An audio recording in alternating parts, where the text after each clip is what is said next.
फिर ठाकुर जी हो गए 6 दिन के।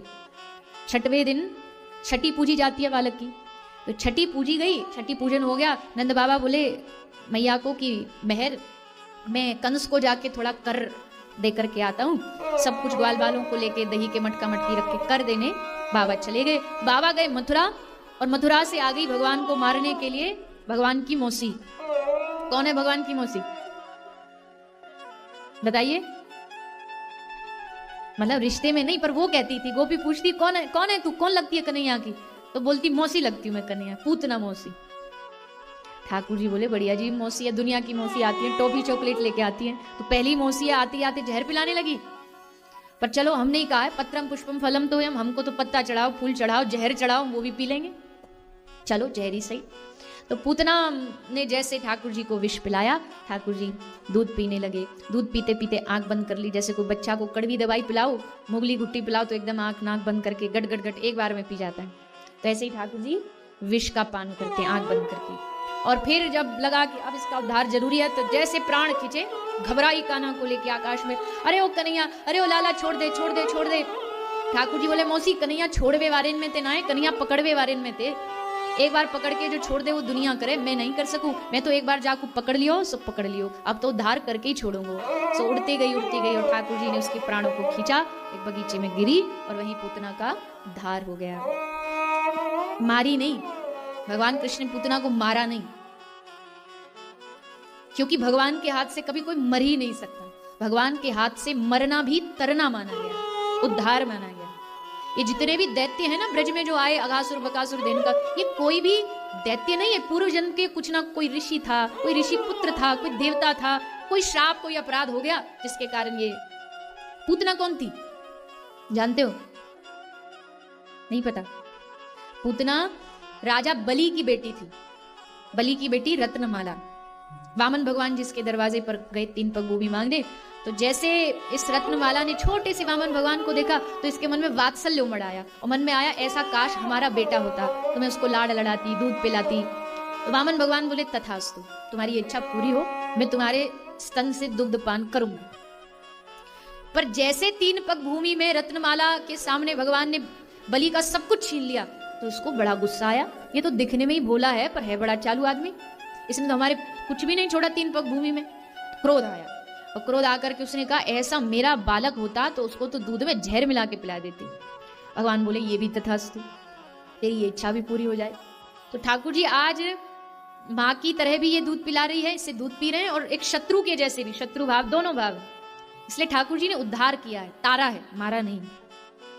शास्त्र कहते हैं जो गति माता यशोदा और देवकी को दी ना भगवान ने, वही पूतना को भी दी। कम वा दयालु शरणम व्रजेन, तो भगवान ने पूतना का उद्धार किया।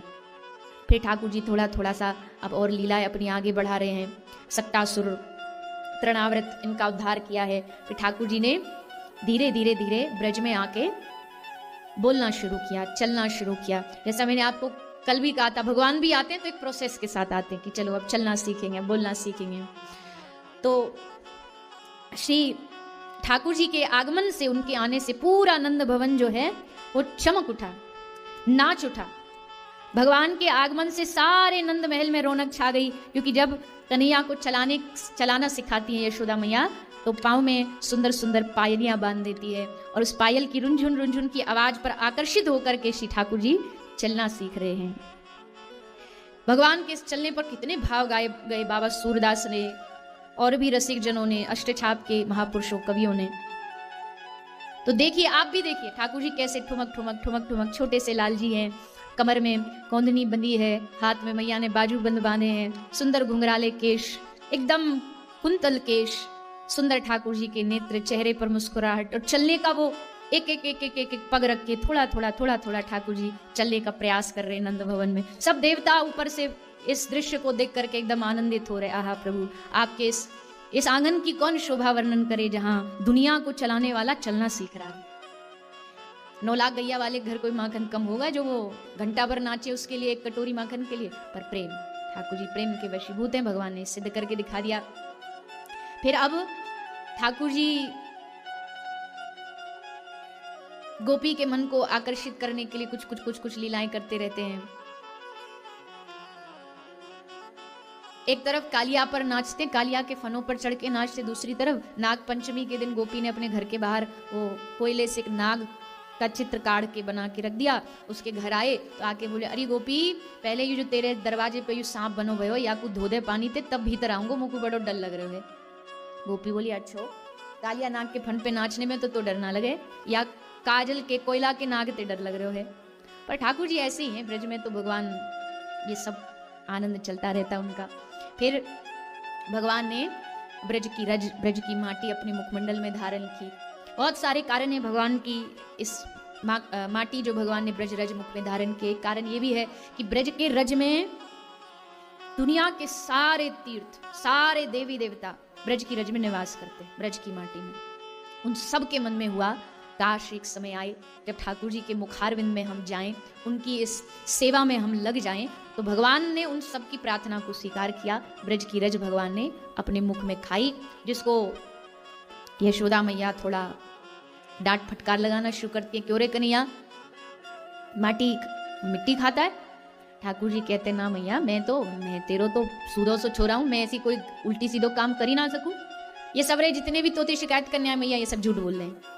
ना हम बक्षितवानम व सर्वे मिथ्याभिसंशिन, ये सब झूठे, मैं सच्चो। मैया बोली, अच्छो मुझे तो लगा यार धरती पे तू ही सांचाधारी है, बाकी सभी झूठे हैं। सब लोग ब्रज ही झूठ बोल रहे हो का? हाँ मैया, ये सब झूठे हैं। मैया, तो मुंह पे विश्वास नहीं है, अपने लाला पे तो भरोसा नहीं, इन पे भरोसा है। मैया ने सोची ऐसी मीठी मीठी बात बना के मुझे फंसा लेगो, यू फंसावे बातें पहले ही मैया के मोड़े में देखूं मट्टी है तो नहीं, तो पतो लग जाए झूठो की सांच बोल रहे हो। मैया बोली, खोल मोड़ो।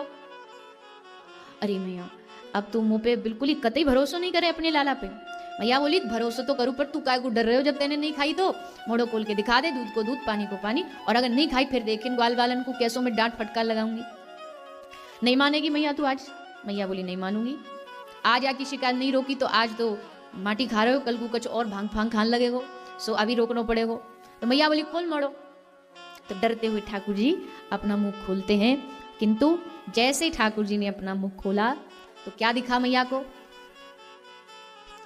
जो मैया यहाँ आनंद भवन के आंगन में खड़ी होके जो कर रही है ना, लाला की खिंचाई कान पकड़ के, वो सब मैया को लाला के मुंह में दृश्य नजर आ गया। ब्रह्मांड, अनेक अनगिनत ब्रह्मांड श्री ठाकुर जी के मुखमंडल में घूम रहे हैं। एक आध ब्रह्मांड नहीं है। भागवत जी पढ़ के देखिए, भागवत में जो सृष्टि प्रकरण है वो प्रसंग पढ़ के देखिए, खोपड़ी घूम जाएगी एकदम। कितना बड़ा ये ब्रह्मांड, ऐसे अनगिनत ब्रह्मांड है और सबको चलाने वाले अकेले ठाकुर जी, एकमात्र भगवान। सबके जो स्रोतधार हैं, प्रणेता हैं, अकेले। और वो कर भी नहीं, कुछ कर नहीं रहे, संकल्प से सारी सृष्टि चल रही है, संकल्प से। अब फिर भी ना समझ मूर्ख लोग कहने लगे, अरे भगवान भगवान कहां होता है, कहां है भगवान, दिखाओ। बड़े इस दुनिया में बड़े उल्टे सीधे दिमाग वाले लोग हैं, कहां है भगवान? अरे जो तू बोल रहा है ना, कहां है भगवान, ये बुलवाने वाला भी तेरे भीतर बैठा है। देखो ये माइक है, अपने आप चल रहा है या इसके पीछे कोई ऑपरेटर बैठा है? हाँ है ना, तो बोल दो, है ना? कुलदीप जी बैठे हैं। ये भैया, ये सारंगी बज रही है, सारंगी बज रही है या कोई बजा रहा है? ललित जी बजा रहे हैं। कैमरा चल रहा है, पीछे कोई चला रहा है कि अपने आप चल रहा है? चला रहा है ना। जब सब चीज, गाड़ी कोई चला रहा है, हवाई जहाज कोई चला रहा है, तो जब सब दुनिया की चीजें कोई चला रहा है तो दुनिया भी तो कोई चला रहा होगा। बड़ा सीधा सा लॉजिक है, काय को बुद्धि लगाते हो? हर चीज के पीछे एक ऑपरेटर होता है, दुनिया के पीछे भी एक ऑपरेटर है। आप कहोगे नहीं, दुनिया नेचर चला रही है, प्रकृति चला रही है, पर प्रकृति को भी तो कोई चला रहा होगा। अब अगर ये छोटी छोटी चीजें ये चलाने से चलती हैं, वो जो पेड़, बीज, बीज से पौधा, पौधा से फिर बढ़ता बढ़ता बढ़ता पेड़, पेड़ से फल, उस बीज को फल तक पहुंचाने वाला तो कोई होगा, कोई तो होगा जो उस सिस्टम को चला रहा है, जो इस पूरी यात्रा को चला रहा है। वो ऑपरेटर कौन है, उसको खोजना ही अध्यात्म है। जिसने उसको खोज लिया कि हाँ ये हैं जो हमें चला रहे हैं, जो दुनिया को चला रहे हैं, आप आध्यात्मिक हो, अध्यात्म के मार्ग पर अपने आप चल जाओगे। आपको लगने लगेगा कि हाँ दुनिया चलाने वाला है तो हमें उसकी शरणागति ग्रहण करनी चाहिए, क्योंकि हमें चलाने वाला वही हमें देने वाला है। ये चीज को खोजना है बस। इस चीज को खोजते ही सब कंफ्यूजन, सब संशय हट जाएंगे दिमाग से। तो ब्रह्मांड चलाने वाले ठाकुर जी हैं। अगर आप दूसरे धर्म की बात करें, क्रिश्चियन कहते हैं हम गॉड को मानते। गॉड का मतलब भी क्या होता है? G for generator, O for operator और D फॉर डिस्ट्रॉयर। जन्म, पालन, संहार। और ये तीनों करने वाले हमारे भी सनातन परंपरा ने कब का बता दिया? ब्रह्मा, विष्णु, महेश। जनरेटर कौन है? सृष्टि सृजन करने वाला कौन है? ब्रह्मा। ऑपरेटर कौन है? चलाने वाला भगवान विष्णु। और संहार के देवता कौन है? किसकी तीसरी आंख खुलती है? भोलेनाथ जी। जिस दिन, मैं हमेशा कहती हूँ, मैं विज्ञान के खिलाफ कभी नहीं बोलती, क्योंकि मैं खुद, हम सब विज्ञान के कितने सारी चीजों का उपयोग करते हैं, ये भी विज्ञान ही है। पर इतना जरूर समझ लेना कि जिस दिन विज्ञान दुनिया के सबसे ऊंचे शिखर पर पहुंचेगा, वहां देखेगा धर्म पहले से बैठा है। धर्म वहां पहले बैठा बैठा मुस्कुरा रहा है कि तू अब पहुंचा, मैं यहां कब से बैठा हूं। ये बात इसलिए थोड़ी बतानी पड़ती है कि आजकल के जो तथाकथित मॉडर्न बच्चे हैं ना, उनको लगता है अब तो हम ही हैं जो कुछ है। 2-4 साइंस क्या पढ़ लिए, साइंस क्या सीख लिए, बस बिग बैंग थ्योरी, इवोल्यूशन। कहां से हुआ इवोल्यूशन? वो बंदर से हम बने थे, फिर इवोल्यूट होते होते मानव बन गए। हद हो गई। पढ़ाई में भी क्या पढ़ाया जा रहा है? ठीक है, देखो डार्विन की अपनी रिसर्च है, वो उसकी है, वो जाने। और उसको सनातन धर्मी बच्चे अगर मानने लग जाएंगे कि हम पहले बंदर थे, ये तो मूर्खता, ये तो हमारे धर्म के लिए बड़ी हानि की बात है। बंदर कभी मनुष्य बनते हैं? बना दो, वृंदावन में इतने सारे हैं। पहले तो टेक्नोलॉजी भी नहीं थी, अब तो कितनी विकसित हो चुकी है। करो, प्रयोग करो, रिसर्च करो, कोशिश करो, उल्टा तुमको ना बंदर बना दे तो कहना। तो मेरे कहने का भाव बस ये है कि अपने धर्म की महिमा को समझिए। हमारे धर्म ने जो चीजें बताई, हमारे भागवत पढ़ो, कितने कितने ब्रह्मांडों का वर्णन है। और साइंस इस बात को मान चुके, धरती जैसे असंख्य प्लैनेट्स हैं जिनको हम कभी गिन नहीं सकते। तो ठाकुर जी के मुख में सारे ब्रह्मांड का दर्शन मैया को हुआ। मैया तो एकदम घबरा पड़ी, ये क्या है, इसके मुंह में कौन सी अलाय बलाय है। घबराई मैया, बेहोश हो गई। होश आया तो जय जय करने लगी, प्रभु क्षमा करो, त्राहि माम त्राहि माम। भगवान बोले ये क्या हो गया मैया को? अब तक तो खूब लाड लड़ा रही थी, अब हाथ जोड़े बैठी है। ठाकुर जी बोले ना ना ना, ब्रज में हम इसलिए नहीं आए कि हमको हाथ जोड़े लोग पूजा करे। योग माया को कहा मैया की सारी विस्मृति करा दो, सब बुलवा दो, मैया को कुछ याद ना रहे। भगवान ने अपने मुख में मैया को ब्रह्मांड का दर्शन कराया। फिर उखल बंधन लीला, उखल बंधन के द्वारा भगवान ने यमलार्जुन का उद्धार किया। 2 पेड़ थे आंगन में, कुबेर के पुत्र थे, भगवान ने इनका उद्धार किया है। थोड़ा थोड़ा ठाकुर जी बाहर निकलने लगे, नंदगांव से अपनी मंडली लेके चल पड़ते। और आप सब कभी गए हो बरसाना, बरसाना में एक बड़ा प्यारा सा वन है गैवर वन। गैवर वन में एक बड़ा सुंदर सा स्थान है खोर सांकरी। उस खोर सांकरी में जाके ठाकुर जी खड़े हो जाते। बड़ा छोटा सा रास्ता है, आज भी आप जाओगे देखोगे इतना सा है कि आप एक ही जना निकल सके। तो वहां जाके ठाकुर जी लठिया लेके ठाड़े हो जाते। गोपी को कहते अगर यहाँ ब्रज में रहनो तो हमको टैक्स दो। गोपी कहती हम क्या कूदे तो को टैक्स? बोले हम यहाँ ब्रज के राजा हैं।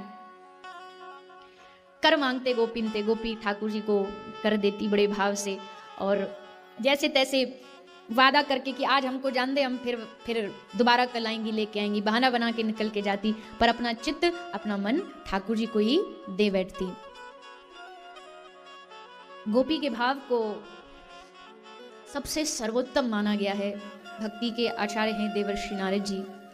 नारद जी से जब पूछा गया कि हे नारद जी, आपकी दृष्टि में अगर भक्ति की, प्रेम की कोई एक पहचान हो, प्रेम का कोई एक शिखर हो, प्रेम की कोई एक ध्वजा हो, तो कौन होगा? तो नारद जी ने कहा कि यथा ब्रज गोपिका नाम। गोपियों से अच्छा साधन उपासना न संसार में कोई कर पाया। उसका कारण क्या था?